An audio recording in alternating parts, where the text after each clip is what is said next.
வணக்கம் மக்களே, உங்கள் ஜோதிடர் கண்மணி பேசுகிறேன். இன்றைக்கி உங்களுக்கு ரிஷபலக்கணத்துக்கு எந்தெந்த கிரகங்கள்லாம் நன்மை செய்யக்கூடியது அப்படிங்கிறத நம்ம பார்க்க போகிறோம். ஏற்கனவே உங்களுக்கு மேச லக்கணத்துக்கு சொல்லி கொடுத்தாச்சு. இந்த வகுப்பு ரிஷபலக்கணம். இந்த ரிஷபலக்கணத்தில் எந்தெந்த கிரகங்கள் நல்லது செய்யக்கூடிய கிரகங்கள் அப்படின்னு நம்ம பார்க்க போகிறோம்.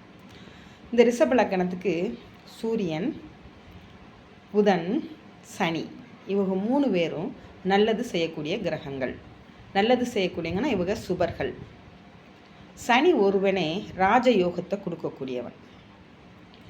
சனி அதாவது நீச்சமாகவோ பகையாகவோ மறைவிடங்களிலோ இல்லாமல் சனி உச்சம் பெற்று நட்பு வீடு ஆட்சி வீடுகளில் இருந்து வளர்வரை சனியாக இருந்தால் ராஜயோகத்தை கொடுக்கக்கூடியவர். நீங்கள் பிறந்தது வளர்பறையில் பிறந்து அந்த சனியும் வளர்பறை சனியாக இருந்தால் உங்களுக்கு நான் குறிப்பிட்ட இடங்களில் இல்லாமல் இருந்தால் அந்த சனி ராஜயோகத்தை கொடுக்கும். பொதுவாக ரிஷபலக்கணத்துக்காரக அட்டமத்து சனி, 7.5 சனி, கண்டகத்து சனி, பாதச்சனி இப்படி எந்த சனிக்கும் கண்டு பயப்பட வேண்டியது இல்லை. ஏன்னா சனி சுபர் உங்கள் லக்னத்துக்கு. அப்படி வருத சனி தன் பிள்ளையை தானே கொள்ளார் அப்படிங்கிறது ஒரு விதி. அதனால் நீங்கள் கோச்சாரப்படி சனி அங்கே வந்துருச்சு இங்கே வந்துருச்சு உங்களுக்கு இதை பண்ணும் அதை பண்ணுன்னு சொன்னாங்கன்னா நீங்கள் பயப்பட வேண்டாம். ரிஷபலக்கணத்துக்காரர்களுக்கு சனி நல்லவர், சுபர். ஆனால் ஒன்று, அந்த ரிஷபலக்கணத்துக்காரரை சனி எப்பயும் பார்த்துக்கிட்டே இருப்பார். ஐயோ அப்படின்னு சொல்கிறீங்களா? அதெல்லாம் ஒன்றும் பயப்பட வேண்டியதில்லை. நீங்கள் தப்பான பாதையில் போகக்கூடாது, குறுக்கு வழியில் போகக்கூடாது.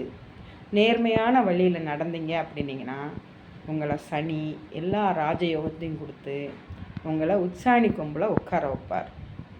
அப்படி இல்லாமல் குறுக்கு வழியில் லஞ்சம் வாங்கிறது, திருட்டுத்தனம் பண்ணுறது, பொய் பேசுகிறது, அபகரிக்கிறது, அடுத்தவங்க குடும்பத்தை கேடு பண்ணுறது, கெடுதல் பண்ணுறது, புறம் பேசுகிறது இந்த மாதிரி புத்திகள்லாம் வச்சுருந்தீங்கன்னா உங்களை ரிஷபலக்கணத்துக்காரர்களுக்கு சனி அடி மேலே அடி கொடுப்பார். எதுக்கு கொடுப்பார்? புத்தி வரட்டும் அப்படின்னு. நீங்கள் தப்பு பண்ணால் அவங்க பேரண்ட்ஸ் அடித்து திருத்துவாங்க இல்லையா, அது மாதிரி. அதனால் ரிஷபலக்கணத்துக்காரங்க சூரியனையும் சனியையும் புதனையும் வணங்கி அவங்களுக்கு உண்மையாக இருந்தீங்க அப்படின்னீங்கன்னா உங்களுக்கு எல்லாவித சகலவித செல்வங்களும் பாக்கியங்களும் கிடைக்கும் என வாழ்த்தி இந்த வகுப்பை முடிக்கிறேன். அடுத்த வகுப்பில் உங்களை சந்திக்கிறேன். நன்றி, வணக்கம்.